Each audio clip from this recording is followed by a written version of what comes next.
What's the meaning of air miss? Air miss. Air miss.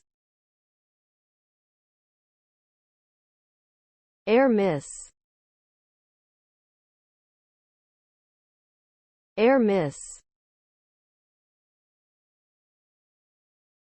Air miss.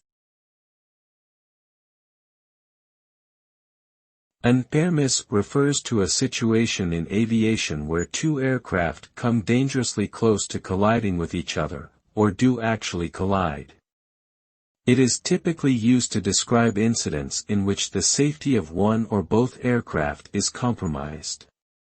Air misses can occur for a variety of reasons, including pilot error, technical malfunctions, or errors in air traffic control communication.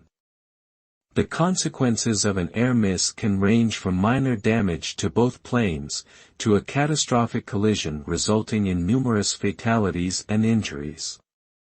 Therefore, it is considered a serious concern in aviation safety.